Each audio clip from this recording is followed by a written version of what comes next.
ನಮ್ಮ ನೆಚ್ಚಿನ ವಿದ್ಯಾರ್ಥಿಗಳೇ, ನಾವು ಈ ಹಿಂದಿನ ಅವಧಿಯಲ್ಲಿ ಆಯತದಲ್ಲಿರುವಂತಹ ಒಂದು ಕರ್ಣ ಅಭಿಮುಖ ಕೋನಗಳನ್ನ ಯಾವ ಅಳತೆಯಲ್ಲಿ ವಿಭಾಗಿಸುತ್ತೆ ಅನ್ನೋದನ್ನ ಕೊಟ್ಟಾಗ ಆಯತ ರಚನೆ ಮಾಡೋದು ಹೇಗೆ ಅನ್ನೋದನ್ನ ಪರಿಚಯ ಮಾಡ್ಕೊಂಡಿದ್ವಿ. ಈಗ ಮತ್ತೊಂದು ರೀತಿಯ ಅಳತೆಗಳನ್ನ ಕೊಡ್ತಾರೆ.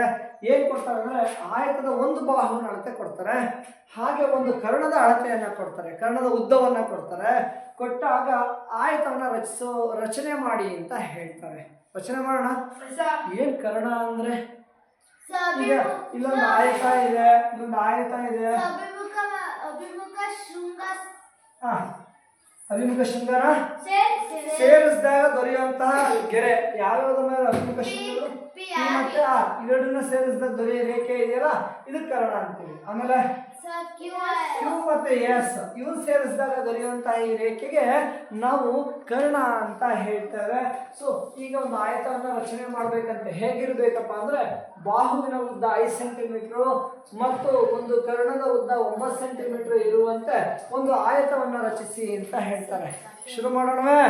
S, okay, right. ಸೊ ಅಲ್ಲೊಂದು ಆಯತವನ್ನು ರಚನೆ ಮಾಡಬೇಕು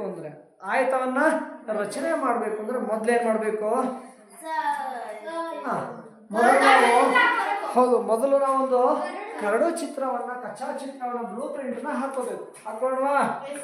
ಎಸ್, ಓಕೆ, ಹಾಕಿಕೊಳ್ಳೋಣ. ಒಂದು ಕರಡು ಚಿತ್ರವನ್ನ ಹಾಕೊಳ್ಳಿ ಬಲಬದಿಯಲ್ಲಿ.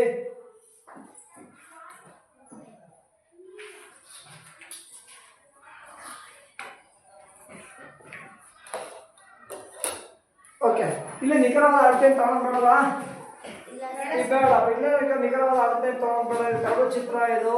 ಎಸ್, ಸೊ ಕರಡು ಚಿತ್ರ ಹಾಕೊಂಡಾಯ್ತು. ಈಗ ಇದಕ್ಕೆ ಹೆಸರು ಕೊಡೋಣ. ಏನಂತ ಹೆಸರು ಕೊಡ್ಬೇಕಂತ ಏನು ಹೇಳಿದ್ರೆ ಇಲ್ಲ. ಇಲ್ಲಿ ನೀ ಹೆಸರು ಕೂಡ ನಿಮ್ಗೆ ಸ್ವಾತಂತ್ರ್ಯ ಇದೆ. ಏನು ಪಿ ಕೊಡೋಣ. ಇದನ್ನ ಪಿ, ಇದನ್ನ ಕ್ಯೂ, ಇದು ಆರ್, ಇದು ಎಸ್. ಆಯತ ಪಿ ಕ್ಯೂ ಆರ್ ಎಸ್ ಅಥವಾ ಆಯತ ಕ್ಯೂ ಆರ್ ಎಸ್ ಪಿ ಕರಿಬೋದಲ್ಲ? ಆಯತ ಪಿ ಎಸ್ ಆರ್ ಕ್ಯೂ ಕರಿಬೋದಾ? ಕರಿಬೋದು. ಆಯತ ಪಿ ಆರ್ ಕ್ಯೂ ಎಸ್ ಅಂತ ಕರಿಬೋದಾ? ಏನಿಲ್ಲಪ್ಪ. ಸೊ ಅಲ್ಲಿ ಒಂದು ಅನುಕ್ರಮತೆ ಇರ್ಬೇಕಪ್ಪ. ಆಯ್ತಾ? ಒಂದು ಅನುಕ್ರಮತೆ, ಒಂದು ಆರ್ಡರ್ ಬರಬೇಕು. ಒಂದು ರೌಂಡ್ ಬಂದಾಗ ಮಾತ್ರ ಅದು ಆ ಒಂದು ಆಯತದ ಹೆಸರಾಗುತ್ತೆ. ಪಿ ಆರ್ ಕ್ಯೂ ಎಸ್ ಆಯತವನ್ನು ಉಂಟು ಮಾಡೋದಿಲ್ಲ. ಸೊ ಹಾಗಾಗಿ ಅದು ಅದರ ಹೆಸರಾಗೋದಿಲ್ಲಪ್ಪ. ಓಕೆ, ಸೊ ಒಂದು ಕರಡು ಚಿತ್ರ ಬರ್ತಾಯ್ತು. ಈಗ ಏನ್ ಮಾಡ್ಬೇಕಂತ ಅವ್ರು ಕೊಟ್ಟರು ಅಳತೆಗಳನ್ನ ಇದರಲ್ಲಿ ನಮೂದಿಸಿ. ಏನ್ ಕೊಟ್ಟಿದ್ದಾರೆ? ಯಾವ್ದ್ರ ಉದ್ದ ಕೊಟ್ಟಾರೆ ನೋಡಿ, ಹೇಳಿ ಯಾವ್ದ್ರ ಉದ್ದ ಅಂತ. ಯಾವ ಬಾಹು? ಪಿ ಕ್ಯೂ ತಗೊಳ್ಳ, ಪಿ ಎಸ್ ತಗೊಳ್ಳ? ಪಿ ಎಸ್ ತಗೋತೀರಾ? ಪಿ ಎಸ್ ತಗೋಬಾರ್ದು. ಇದು ಪಿ ಎಸ್ ಗೋಡೆ. ಫೌಂಡೇಶನ್ ಇರಲಿ ಗೋಡೆ ಕಟ್ತೀಯಾ? ಅಲ್ಲ, ಫೌಂಡೇಶನ್ ಇರಲಿ ಗೋಡೆ ಕಟ್ತೀಯಾ? ಇಲ್ಲಪ್ಪ. ಸೊ ಹಾಗಾಗಿ ಕೊಟ್ಟರು ಬಾವಿನ ಉದ್ದ ಇದೆಯಲ್ಲ ಅದನ್ನೇ ಪಾದವಾಗಿ ತೆಗೆದುಕೊಳ್ಳಿ. ಅರ್ಥ ಆಯ್ತಾ? ಪಿ ಎಸ್ ನೀನ್ ಪಾದವಾಗಿ ತೆಗೆದುಕೊಂಡ್ರೆ ಆಯ್ತ ರಚನೆ ಮಾಡಕ್ ಬರೋದಿಲ್ಲಪ್ಪ, ಬಹಳ ಕಷ್ಟ ಆಗುತ್ತೆ.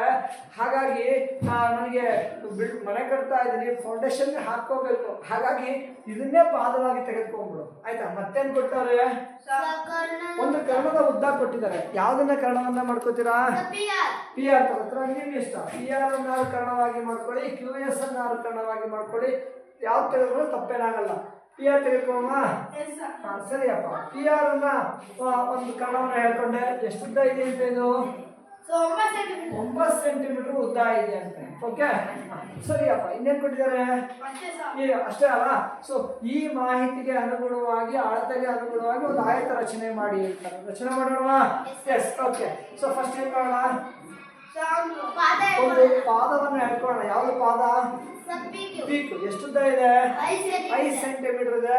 ನಾನು 5 ಪಟ್ಟು ಹಾಕೊಂಡಿರಲ್ಲ, 5 ಪಟ್ಟು ಹಾಕೋತೀನಪ್ಪ. 5ರ 5 ಪಟ್ಟು ಅಂದ್ರೆ 5ರ 5 ಪಟ್ಟು ಅಂದ್ರೆ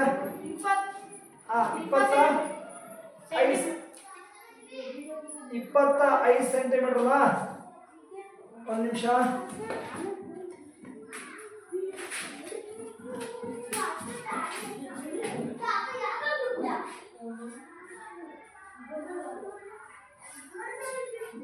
ಸೊ ಒಂದು ಪಾದವನ್ನು ಹೇಳ್ಕೊಂಡೆ. ಈ ಪಾದಕ್ಕೆ ಏನೇನು ಹೆಸರು ಕೊಡಬೇಕು? ಪಿ. ಇದಕ್ಕೆ ಪಿ ಅಂತ ಕರೀರಿ. ಇದನ್ನ ಕ್ಯೂ ಅಂತ ಹೆಸರು ಕೊಡಿ. ಎಷ್ಟು ಇದೆ ಇದು? 5 ಸೆಂಟಿಮೀಟರ್ ಉದ್ದ ಇದೆ.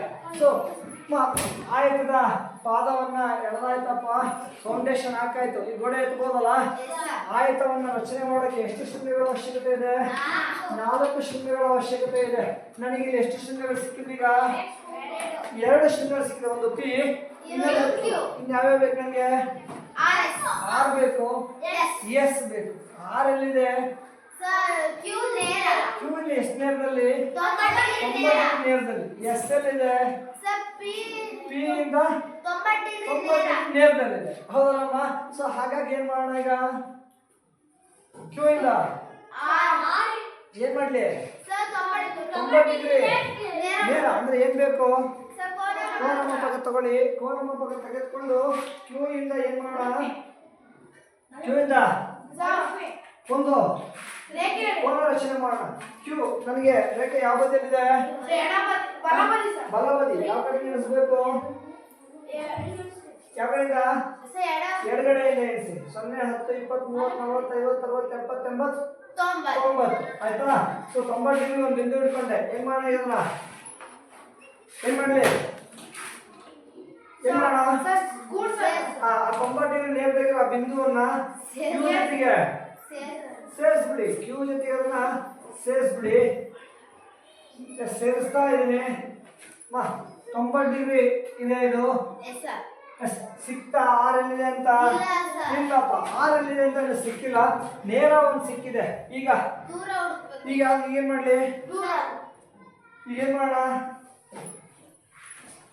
ಈಗೇನ್ ಮಾಡ್ಲಿ? ಸಿಕ್ತಾ ಆರು?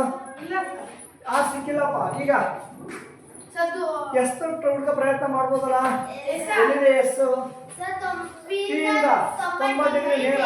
ಪಿ ಇಂದ 90 ಡಿಗ್ರಿ ನೇರ. ಸೊ ಏನ್ ಬೇಕು ನೇರ ಹುಡುಗಕ್ಕೆ? ಎಲ್ಲಿ ಇಡ್ಬೇಕಿದ್ರ? ಇಟ್ಕೊಳ್ಳಿ. ಆಯ್ತಾ? ಪಿ ನಲ್ಲಿ ಇಟ್ಕೊಂಡು ಯಾವ ಕಡೆ ಇದೆ? ಯಾವ ಕಡೆ ನೆನ್ಸೋಣ? ಬಲಗಡೆಯಿಂದ. 0, 10, 20, 30, 40, 50, 60, 70, 90. ಸೊ 90 ಡಿಗ್ರಿ ನೇರಕ್ಕೆ ಬಿಂದು ಇಟ್ಟೆ. ಏನ್ ಮಾಡ್ಲಿ ಈಗ ಅದನ್ನ? ಏನ್ ಮಾಡ್ಲಿ? ಸೇರಿಸ್ಬಿಡಿ. ಆಯ್ತಾ? ಯಾವ ಬಿಂದು ಜೊತೆಗೆ?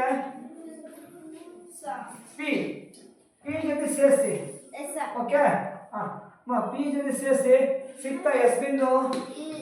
ಇಲ್ಲಮ್ಮ, ಎಸ್ ಬಿಂದು ಸಿಕ್ಕಿಲ್ಲ. ಎಸ್ ಬಿಂದು ಇಲ್ಲೆಲ್ಲೋ ಇದೆ, ಆರ್ ಬಿಂದು ಇಲ್ಲೆಲ್ಲೋ ಇದೆ. ಈಗ ಇನ್ನೇನ್ ಮಾಡಕ್ ಹೇಳ್ತಾ ಇದಾರೆ ನಮಗೆ? ದೂರ ಹುಡುಕ್ಬೇಕು. ಯಾವ್ದು ದೂರ ಕೊಟ್ಟಿದ್ದಾರೆ? ಕ್ಯೂ ಆರ್ ನ ಉದ್ದ ಕೊಟ್ಟಿದಾರ? ಪಿ ಎಸ್ ನ ಉದ್ದ ಕೊಟ್ಟಾರ? ಇಲ್ಲ, ಮತ್ತೇನ್ ಕೊಟ್ಟಾರೆ? ಪಿ ಆರ್ ನ ಉದ್ದ ಕೊಟ್ಟಾರ. ಪಿ ಆರ್ ಪಿ ಇಂದ ಆರ್ ಗೆ ಎಷ್ಟು ದೂರ? ಆರು ಇಲ್ಲೆಲ್ಲೋ ಇದೆ. ಎಲ್ಲಿದೆ ಅಂದ್ರೆ ಪಿ ಇಂದ 9 ಸೆಂಟಿಮೀಟರ್ ದೂರದಲ್ಲಿದೆಯಂತೆ. ಆಯ್ತಾ? ಮಾಡ್ಕೊಳ್ಳೋಣ. ಎಸ್ ಏನ್ ಬೇಕು ದೂರ ಅಳಿಯಕ್ಕೆ? ಸ್ಕೇಲ್ ಬೇಕು, ಆಮೇಲೆ ಕೈವಾರ ಬೇಕು. ಎಷ್ಟು? 9 ಸೆಂಟಿಮೀಟರ್ ಅಲ್ಲ? ನಾನು ಆಗ್ಲೇ ಎಷ್ಟು ಪಟ್ಟು ಜಾಸ್ತಿ ತಗೊಂಡಿದ್ದೆ? 5.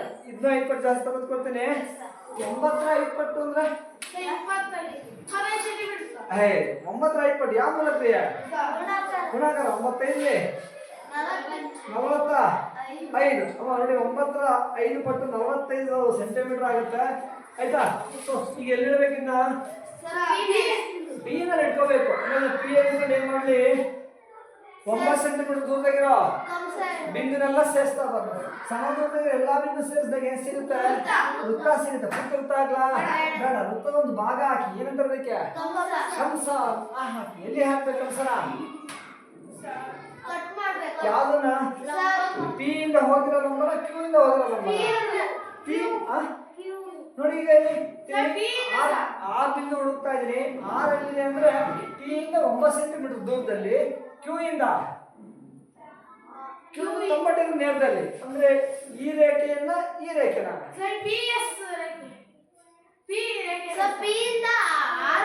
ಆರ್ ಎಲ್ಲಿರೋದು? ಇಲ್ತಾನೆ. ಹಂಗಾಗಿ ಈ ರೇಖೆನ ಕತ್ತರಿಸ್ಬೇಕಮ್ಮ. ಇಲ್ಲಿ ನೋಡ್ರೆ ಕ್ಯೂ ಇಂದ ಹೋಗಿದೆಯಲ್ಲ ಲಂಬ, ಇಲ್ಲಿದೆ ಆರ್ ಬಿಂದು. ಎಲ್ಲಿದೆ ಅಂದ್ರೆ ಇಲ್ಲಿಂದ 9 ಸೆಂಟಿಮೀಟರ್ ದೂರದಲ್ಲಿ. ಹಾಗಾಗಿ ಈ ರೇಖೆನ ಕತ್ತರಿಸ್ಬೇಕು. ನೋಡಿ, ಚಿತ್ರ ಇಲ್ಲ ಅಂದ್ರೆ ಗೊತ್ತಾಗುತ್ತಾ? ಅದಕ್ಕೆ ಅಪ್ಪ ಈ ಚಿತ್ರ ಹಾಕೊಳ್ಳಿ ಅಂತ ಹೇಳೋದು. ಪ್ರಜ್ವಲ ನೋಡಿ, ಇಲ್ಲಿಂದ ಈ ಕ್ಯೂ ಇಂದ ಹೋಗಿರೋ ಲಂಬವನ್ನ ಕತ್ತರಿಸುವಂತೆ ಒಂದು ಕಂಸವನ್ನ ಹಾಕು. ಆಯ್ತಾ? ಒಂದು ಕಂಸವನ್ನ ಹಾಕು. ಇದು 9 ಸೆಂಟಿಮೀಟರ್ ಎಲ್ಲ ಇದನ್ನ ಸೇರಿಸ್ತಾ ಇದ್ದೀನಿ. ಸೇರಿಸಿದ ಉದ್ದ ಸಹಿತ ಒಂದು ಭಾಗ ಹಾಕ್ತೀನಿ, ಕಂಸ ಅಂತ ಹೇಳ್ತೀನಿ. ಹೆಂಗ್ ಹಾಕ್ಬೇಕು ಕಂಸನ? ಕ್ರಾಸ್ ಹಿಂದೆ ಕಂಸನ ಹೀಗೆ ನೇರ ಹಾಕ್ತಾ ಇದ್ದೀನಿ, ನೇರ ಈ ತರ ಸಿಗ್ತಾ ಇತ್ತು. ಬಟ್ ಇದು ಪಿ ಇಂದ ಆರ್ಗಿರೋ ದೂರ, ಕ್ಯೂ ಇಂದ ಆರ್ಗಿರೋ ದೂರ ಆಗಿದ್ರೆ ಹಿಂಗ್ ಸಿಕ್ಬಿಡ್ತೈತಿ ನೇರ ತಲೆ ಮೇಲೆ ಟೋಪಿ ಇಟ್ಟ ಹಾಗೆ. ಇಲ್ಲಿ ಕ್ರಾಸ್ ಆಗಲ್ಲ ಪಿ ಇರೋದು, ಈ ಕಡೆ ಇದೆ ಅಲ್ವಾ, ಹಾಗಾಗಿ ಈ ತರ ಕಾಣ್ತಾ ಇದೆ. ಈ ಕಂಸ ಈ ಲಂಬವನ್ನು ಏನ್ ಮಾಡ್ಬೇಕು? ಕತ್ತರಿಸ್ಬೇಕು. ಕತ್ತರಿಸ್ತಾ ಅದೇನ್ ಮಾಡ್ಲಿ ಹಾಗಾದ್ರೆ? ಯಾವ್ದನ್ನ ಮೇಲೆ ವೃದ್ಧಿಸ್ಬೇಕು? ಲಂಬವನ್ನ. ಆ 90 ಡಿಗ್ರಿ ಕ್ಯೂ ಇಂದ ಹೋಗಿರೋ 90 ಡಿಗ್ರಿ ಲಂಬ ಏನಿದೆ ಅದನ್ನ ವೃದ್ಧಿಸಿ. ಸೊ ಕತ್ತರಿಸಿದ ಸೊ ಕತ್ತರಿಸಿದ ಬಿಂದುವೆ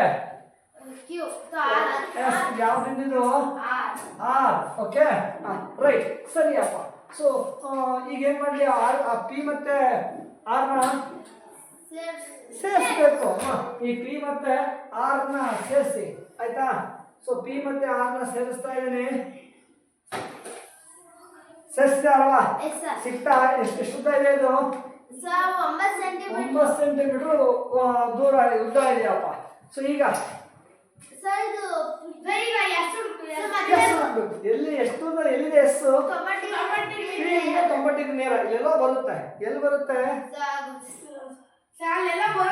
ಒಂದು ನಿಮಿಷ. ಈ ಪಿ ಎಸ್ ಇದೆಯಲ್ಲ ಅದು ಕ್ಯೂ ಆರ್ಗೆ ಅಭಿಮುಖ ಬಾಹು ಇರ್ತಾನೆ, ಹೌದಲ್ಲ? ಇದು ಎಷ್ಟು ಉದ್ದ ಇದೆ? ಇದು ಕೂಡ ಅಷ್ಟೇ ಉದ್ದ ಇರುತ್ತೆ. ಅಂದ್ರೆ ಈಗ ನಾನು ಈ ಉದ್ದನ ತಿಳ್ಕೋಬೇಕು. ಏನ್ ಬೇಕು? ಕೈವಾರ ತೆಗೆದುಕೊಂಡು ಕ್ಯೂ ಇಂದ ಆರಿಗಿರೋ ದೂರ ಅಳತೆ ಮಾಡಿ, ಆಯ್ತಾ? ಸರಿನಾ? ಇಷ್ಟಲ್ಲ. ಈಗ ಏನ್ ಮಾಡ್ಲಿ? ಕೈವಾರನ ಎಲ್ಲಿಡ್ಬೇಕು? ಕ್ಯೂ ಇಂದ ಆರು ಇಷ್ಟು ದೂರದಲ್ಲಿದೆ, ಹಾಗಾಗಿ ಇದನ್ನು ಇಷ್ಟೇ ದೂರದಲ್ಲಿ ಕ್ಯೂ ಇಂದ ಎಸ್ ಇದೆ, ಹಾಗಾಗಿ ಕ್ಯೂ ಮೇಲೆ ಪಿ ಇಂದ ಎಸ್ ಇದೆ, ಹಾಗಾಗಿ ಪಿ ಮೇಲೆ ಆಯ್ತಾ ಇಟ್ಬಿಟ್ಟು ಮತ್ತೊಂದು ಕಂಸವನ್ನು ಹೇಳಿರಿ. ಅದು ಪಿ ಇಂದ ಹೋದ ಲಂಬವನ್ನ ಕತ್ತರಿಸಿ ಬಿಂದುವೆ ಎಸ್. ಏನ್ ಮಾಡ್ಲಿ ಈಗ? ಎಸ್ ಮತ್ತೆ ಆರ್. ಈ ಆರ್ ಮತ್ತೆ ಎಸ್ ಎರಡನ್ನು ಸೇರಿಸ್ಬಿಡ್ರಿ ಅಪ್ಪ, ಆಯ್ತಾ? ಸೇರಿಸಿದ್ರೆ ಅವರು ಹೇಳಿದಂತಹ ಅಳತೆಯ ಆಯತ ರಚನೆ ಆಗೋಯ್ತು. ಓಕೆ ಸರಿನಾ? ಈ ರೀತಿಯಾಗಿ ನಮಗೆ ಒಂದು ಬಾಹುನ ಅಳತೆ, ಒಂದು ಕರ್ಣದ ಅಳತೆ ಕೊಟ್ಟಾಗ ಕೋನವನ್ನ ಆಯತವನ್ನ ರಚನೆ ಮಾಡ್ತೇವೆ. ಮಕ್ಕಳೇ, ಈಗ ಇನ್ನೊಂದು ಆಯತ ರಚನೆ ಮಾಡಕ್ಕೆ ಹೇಳ್ತಾ ಇದ್ದಾರೆ. ಹೇಗಿರ್ಬೇಕಪ್ಪ ಅಂದ್ರೆ, ಒಂದು ಬಾಹುವಿನ ಉದ್ದ ಪ್ರಜ್ವಲ 4 ಸೆಂಟಿಮೀಟರ್ ಇರ್ಬೇಕಂತ ಕಣಪ್ಪ. ಹಾಗೆ ಒಂದು ಕರ್ಣದ ಉದ್ದ 8 ಸೆಂಟಿಮೀಟರ್ ಇರ್ಬೇಕಂತೆ, ಆಯ್ತಾ?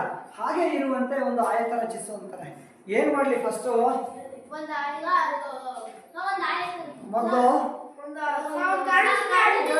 ಒಂದು ಬ್ಲೂ ಪ್ರಿಂಟ್, ಒಂದು ಕಚ್ಚಾ ಚಿತ್ರವನ್ನ ಹಾಕೊಳ್ಳೋಣ. ನಿಮ್ಮ ಎಕ್ಸೈಸ್ ನ ಬಲಬದಿಯಲ್ಲಿ ಒಂದು ಸುಮ್ಮನೆ ಹಾಗೆ ಒಂದು ಆಯತದ ಹಾಗೆ ಕಾಣೋ ಹಾಗೆ ಒಂದು ಕರಡು ಚಿತ್ರವನ್ನ ಹಾಕೊಳ್ಳಿ, ಆಯ್ತಾ? ನೋಡೋದಕ್ಕೆ ಆಯತದ ಹಾಗೆ ಇರುವಪ್ಪ. ಅಂದ್ರೆ ಹೆಂಗಿರ್ಬೇಕು ಬಾಹುಗಳು? ಎಲ್ಲವೂ ಬಾಹುಗಳ ಅಳತೆ ಹೆಂಗಿರ್ಬೇಕು? ಅಭಿಮುಖ ಬಾಹುಗಳು ಸಮ ಇರೋ ಹಾಗೆ ಹಾಕೊಳ್ಳಿ. ಹೆಚ್ಚು ಕಮ್ಮಿ ಸಮಯ ಇದಾವಲ್ಲ? ಈಗ ಅದಕ್ಕೆ ಏನ್ ಮಾಡ್ಬೇಕು? ಹೆಸರು ಕೊಡ್ಬೇಕು. ಅವ್ರೇನಾದ್ರು ಆಯತದ ಹೆಸರು ಹೇಳಿದಾರ? ಇಲ್ಲ. ಹಾಗಾಗಿ ನಾನೇ ಒಂದು ಅದಕ್ಕೆ ಹೆಸರು ಕೊಟ್ಬಿಡೋಣ. ಏನಂತ ಕೊಡ್ಲಿ? ಕೆಲಸ ಮಾಡೋಣ. ಇ ಎಫ್ ಜಿ ಹೆಚ್ ಅಂತ ಕೊಡೋಣಲ್ಲ. ಲಿಖಿತಕ್ಕೆ ಆಯತಕ್ಕೆ ಇ ಎಫ್ ಜಿ ಎಚ್ ಅಂತ ಹೆಸರು ಕೊಟ್ಟಿದ್ದಾನೆ, ಆಯ್ತಾ? ಇ ಎಫ್ ಜಿ ಎಚ್ ಅಂತ ಹೆಸರು ಕೊಡಿ. ಕೊಟ್ಟಾದ್ಮೇಲೆ ಏನ್ ಮಾಡ್ಬೇಕು? ಇದಕ್ಕೆ ಕೊಡ್ರೆ ಈಗ ಇದಕ್ಕೆ ಕೊಟ್ಟಾಗ ಅವ್ರು ಕೊಟ್ಟರು ಅಳತೆಗಳನ್ನ ಬರೀಬೇಕು. ಏನ್ ಕೊಟ್ಟಾರೆ? ಬಾಹುವಿನ ಉದ್ದ 4 ಸೆಂಟಿಮೀಟರ್. ಅದು ಯಾವ ಬಾಹು? ಇ ಮತ್ತೆ ಜಿ. ಈಗ ಇದು ಬಾಹುವೇ ಅಲ್ಲ. ಯಾವ್ದು ಬಾಹು? ಆಗಲ್ವಾ? ಅದಾದ್ರೆ ನಿಮ್ಗೆ ಇಲ್ಲಿ ಆಯ್ತ ರಚನೆ ಮಾಡಕ್ಕೆ ಕಷ್ಟ ಆಗುತ್ತಪ್ಪ, ಆಯ್ತಾ? ಹಾಗಾಗಿ ಅದು ಕೊಟ್ಟರೋ ಬಾಹುವನ್ನೇ ಪಾದವಾಗಿ ತಗೋ. ಎಷ್ಟುದ್ದ ಇದೆಯಂತೆ? 4 ಸೆಂಟಿಮೀಟರ್ ಇದೆಯಂತೆ. ಮತ್ತೆ ಕೊಟ್ಟವ್ರೆ ಎಷ್ಟು? ಯಾವ್ದೆಲ್ಲ ಕರ್ಣ ತೆಗೆದುಕೊಳ್ಳಿ. ಇ ಮತ್ತೆ ಜಿನು ಕೂಡ ಕರ್ಣನೆ ಅಥವಾ ಎಫ್ ಎಚ್ ಕೂಡ ಕರ್ಣನೆ. ಯಾವ್ದು ತೆಗೆದುಕೊಳ್ಳೋಣ? F H. ಆಗ್ಲೇ ಈ ತರ ತೆಗೆದುಕೊಂಡಿದ್ರು ಕರ್ಣನ ಈಗ ತೆಗೆದುಕೊಳ್ಳಿ ಅಂತ ಏನ್ ತಪ್ಪೇನು ಆಗೋದಿಲ್ಲಪ್ಪ. ಸೊ ಈ ಒಂದು ಕರ್ಣದ ಅಳತೆ ಕೊಟ್ಟಿದ್ದಾರೆ. ಎಷ್ಟುದ್ದ ಇದೆ ಅಂತ ನೋಡಿ. ಕರ್ಣ 8 ಸೆಂಟಿಮೀಟರ್ ಇರೋ ಹಾಗೆ ನೀನು ಆಯತವನ್ನ ರಚನೆ ಮಾಡ್ಬೇಕಂತೆ. ಆರಂಭ ಮಾಡೋಣ. ಇನ್ನೇನು ಕೊಟ್ಟಿದಾರ? ಇಲ್ಲ. ಬಾಹು 4 ಸೆಂಟಿಮೀಟರ್, ಕರ್ಣ 8 ಸೆಂಟಿಮೀಟರ್ ಅಂತ ಒಂದು ಆಯತವನ್ನ ರಚಿಸಿ ಅಂತ ಇದಾರೆ. ವೈಪಿ ಫಸ್ಟ್ ಏನ್ ಮಾಡ್ಲಮ್ಮ? ಪಾದ ಹೇಳ್ಕೋಬೇಕು. ಎಷ್ಟುದ್ದ ಇದೆ ಪುಟ? 4 ಸೆಂಟಿಮೀಟರ್. 4 ಸೆಂಟಿಮೀಟರ್ ಆಗಿ ತುಂಬಾ ಪುಟಾಣಿ ಕಾಣುತ್ತೆ ಕಣೆ. 5 ಪಟ್ಟು ಹಾಕ್ಬಿಡ್ಲಾ? 4 5 ಪಟ್ಟು 20. ಸರಿ ಅಮ್ಮ, ಆಯ್ತು. 20 ಸೆಂಟಿಮೀಟರ್ ರೇಖೆ ಹಾಕ್ಕೊಡ್ತೀನಿ. ಅದನ್ನ 4 ಸೆಂಟಿಮೀಟರ್ ಅಂತ ಹೇಳ್ತಾರೆ. ಓಕೆ, ಸರಿ ಅಮ್ಮ. ಈ ಶೃಂಗಕ್ಕೆ ಏನಂತ ಹೆಸರು ಕೊಡ್ಬೇಕಂತೆ? ಇದನ್ನ ಇ ಅಂತ ಕರೆಯೋಣ. ಇದನ್ನ ಎಫ್ ಅಂತ ಹೆಸರು ಕೊಡಿ. ಆಯ್ತಾ? ಎಷ್ಟುದ್ದ ಇದೆ ಇದು? ನೋಡ್ರೆ ಆ ಅಳತೆ ಅವಾಗಲೇ ಬರ್ಕೊಂಡ್ಬಿಡ್ಬೇಕಣ್ರಿ. ಆಯ್ತಾ? ಈಗ ಒಂದು ಆಯತ ರಚನೆ ಮಾಡ್ಬೇಕಾದ್ರೆ ಎಷ್ಟು ಶೃಂಗಗಳಿರ್ಬೇಕು? 4. ನಿಮಗೆ ಎಷ್ಟು ಸಿಕ್ಕಿದಾವೆ? ನಿಮ್ಗೆ ಯಾವ್ಯಾವ ಬೇಕು? ಜಿ ಮತ್ತೆ ಹೆಚ್. ಜಿ ಎಲ್ಲಿದೆ? ಎಫ್ ಇಂದ 90 ಡಿಗ್ರಿ ನೇರ. ಎಚ್ ಎಲ್ಲಿದೆ? ಹಾಗಾಗಿ ಏನ್ ಮಾಡ್ಲಿ? ಎರಡು ಕಡೆ ಒಂದೊಂದು. ಏನ್ ಮಾಡ್ಲಿ ಹಾಗಾದ್ರೆ? ಎಫ್ ಅಲ್ಲಿ ಒಂದು ಲಂಬಕೋನ, ರಚಿಸ್ಬಿಡಿ. ಕೋನ ರಚನೆ ಮಾಡಕ್ಕೆ ಏನ್ ಬೇಕು? ಏನಾ? ಯಾವ ಬಿಂದು ಕೋನ ರಚನೆ ಮಾಡೋಣ ಈಗ? ಈ. ಸೊ ರೇಖೆ ಯಾವ ಬದಿ? ಈ. ಯಾವ ಕಡೆ ನೆನೆಸ್ಲಮ್ಮ? ಬಲಗಡೆ ನೆನೆಸ್ಲಮ್ಮ. ಆಯ್ತಮ್ಮ. 0 10 20 30 90 ಡಿಗ್ರಿ ಒಂದು ವ್ಯತ್ಯಾಸ ಆಗಲ್ಲ ಕಣಪ್ಪ. ನೀನು ಯಾವ ಕಡೆ ನೆನೆಸಿ 90 ಡಿಗ್ರಿ ವ್ಯತ್ಯಾಸ ಆಗಲ್ಲ. ಯಾಕೆ ಹೇಳಿ? 90 ಡಿಗ್ರಿ ಕರೆಕ್ಟಾಗಿ ಮಧ್ಯದಲ್ಲಿರೋದ್ರಿಂದ ನೀನು ಎಡ ಬಲ ಯಾವ ಕಡೆ ನೆನೆಸು 90 ಡಿಗ್ರಿ ಒಂದು ಲಂಬ ಕೋನ ಒಂದು ವ್ಯತ್ಯಾಸ ಆಗಲ್ಲ. ಆದರೆ ಬೇರೆ ಕೋನಗಳು ತಪ್ಪಾಗ್ಬಿಡ್ತಾವಮ್ಮ. ಹಾಗಾಗಿ ಎಡಗಡೆ ಇಟ್ಟಾಗ ಬಲಗಡೆಯಿಂದ, ಬಲಗಡೆ ಇಟ್ಟಾಗ ಎಡಗಡೆಯಿಂದ ಎಣಿಸ್ಬೇಕು. ಕೋನದ ಅಳತೆ ಎಲ್ಲಿಂದ ಸ್ಟಾರ್ಟ್ ಮಾಡಬೇಕು? 0 ಎಣಿಸ್ತಾ ಹೋಗ್ಬೇಕು. ಅಲ್ಲೆಲ್ಲ 30 ಕಾಣ್ತು ಪಟ್ಟಂತ ಇಟ್ಬಿಟ್ಟಿರುತ್ತೆ ಪ್ರಾಬ್ಲಮ್. ಈಗ ಈ ಮತ್ತೆ ಆ 90 ಡಿಗ್ರಿ ಇರೋ ಬಿಂದುವನ್ನ ಸೇರಿಸ್ಬಿಡಿ. ಸೇರಿಸ್ದೆ. ಸಿಕ್ತಾ ಹೆಚ್ ಬಿಂದು? ಇಲ್ಲಮ್ಮ, ಇಲ್ಲೆಲ್ಲೋ ಇದೆ. 90 ಡಿಗ್ರಿ ನೇರದಲ್ಲಿ ಇಲ್ಲೆಲ್ಲೋ ಇದೆ ಅಮ್ಮ. ಆಯ್ತಾ? ಈಗ ಎಫ್ ಬಿಂದುವಿಂದ ಜಿ ಬಿಂದು ಎಲ್ಲಿದೆ ಅಂತ? 90 ಡಿಗ್ರಿ ನೇರ. ಹಾಗೆ ಮತ್ತೆ ಕೋನ ತಗೊಳ್ಳಿ. ಎಲ್ಲಿಡೋಣ? ಎಫ್ ಮೇಲೆ ಇಡ್ರಪ್ಪ. ಎಫ್ ಮೇಲೆ ಇಡಿ. ಆಯ್ತಾ? ರೇಖೆ ಯಾವ ಬದಿ? ಬಲಬದಿ. ಯಾವ ಕಡೆ ನೆನೆಸೋಣ? ಎಡಗಡೆಯಿಂದ. 0 10 20 30 40 50 60 90 ಡಿಗ್ರಿ. ಏನ್ ಮಾಡೋಣ ಇದನ್ನ? ಇದೇ 90 ಡಿಗ್ರಿ ಬಿಂದು. ಏನ್ ಮಾಡೋದನ್ನ? ಎಫ್ ಬಿಂದು ಜೊತೆಗೆ ಸೇರಿಸಿ.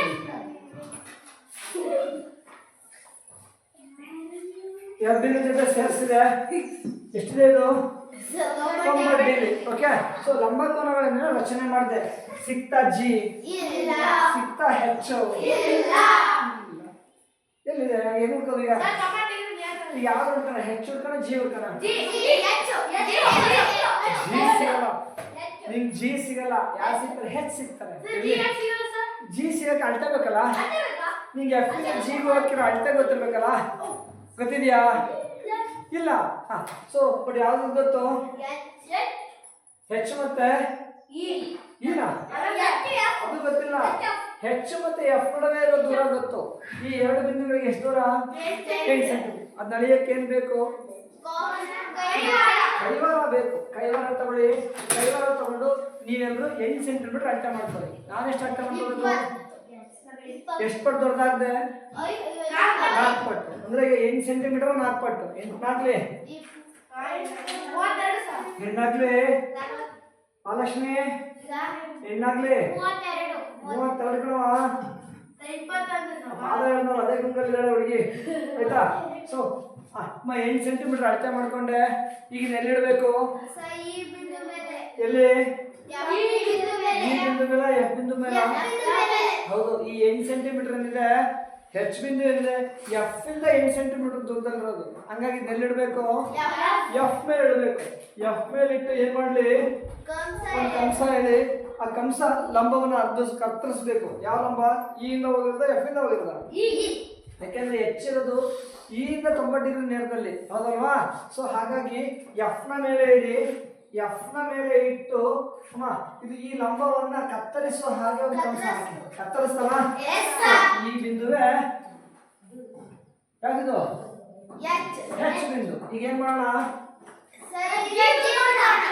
ಕಂಸ ಎಳಿಲೇ ಇಲ್ವಲ್ಲ, ಅಥವಾ ಕರ್ಣವನ್ನು ಎಳಿಲೇ ಇಲ್ವಲ್ಲ, ಆಯ್ತಾ? ಎಫ್ ಮತ್ತೆ ಹೆಚ್ ನ ಸೇರಿಸಿ, ಎಫ್ ಮತ್ತೆ ಹೆಚ್ ನ ಸೇರಿಸ್ಬಿಡಿ. ಅಳತೆ ಪಟ್ಟಿ ತಗೊಂಡು ಎಫ್ ಮತ್ತೆ ಹೆಚ್ ನ ಎಷ್ಟು ದೂರ ಇದೆ? ಇದು 8 ಸೆಂಟಿಮೀಟರ್ ದೂರದಲ್ಲಿದೆ. ಈಗ ಸಿಗ್ತಾ ಆಯ್ತಾ? ಬಾಹು 4 ಸೆಂಟಿಮೀಟರ್ ಇದೆ, ಕರ್ಣ 8 ಸೆಂಟಿಮೀಟರ್. ಯಾವ್ದಾಯ್ತು? ಆಯ್ತು, ರಚನೆ ಆಯ್ತಾ? ಇನ್ನೂ ಒಂದು ಬಿಂದು ಬೇಕು. ಯಾವ್ದು? ಜಿ ಬೇಕು. ಎಲ್ಲಿದೆ ಅದು? 90 ನೇರದಲ್ಲಿದೆ. ಹೌದು, ಹೆಚ್ಚು ನೇರ ಅಂದ್ರೆ ಹೆಂಗೆ? ಅಲ್ಲಿ ಅದು ಬೇಡ ಕಣ್ರಮ್ಮ. ನೋಡಿ, ಈ ಎಫ್ ಮತ್ತೆ ಜಿ, ಎಫ್ ನೇರ ಜಿ ಇದೆ. ಎಷ್ಟು ದೂರದಲ್ಲಿದೆ ಅಂದ್ರೆ ಇ ಮತ್ತೆ ಹೆಚ್ ನ ದೂರದಷ್ಟೇ ಅಲ್ವಾ?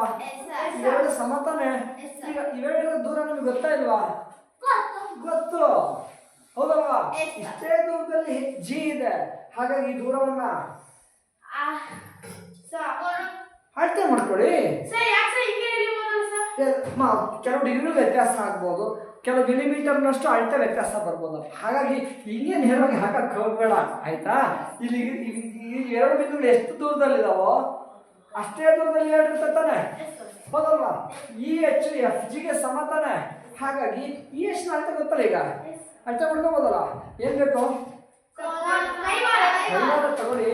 ಕೈವಾರ ತಗೊಂಡು ಇ ಇಂದ ಹೆಚ್ಚು ಸಿಗೋವರೆಗೂ ಹಿಗ್ಸಿ, ಕಮ್ಮಿ ಇದ್ರೆ ಕುಗ್ಸಿ, ಜಾಸ್ತಿ ಇದ್ರೆ ಕುಗ್ಸಿ. ಸಿಗ್ತಲ್ಲ? ಇಷ್ಟೇ ಅಲ್ಲ? ಇಲ್ಲಿ ಪುನೀತಾ, ಹೀಗೆ ಇಷ್ಟು ದೂರದಲ್ಲಿ ಎಫ್ ಇಂದ ಜಿ ಇದೆ. ಸೊ ಏನ್ ಮಾಡ್ಲಿದ್ದೀನ?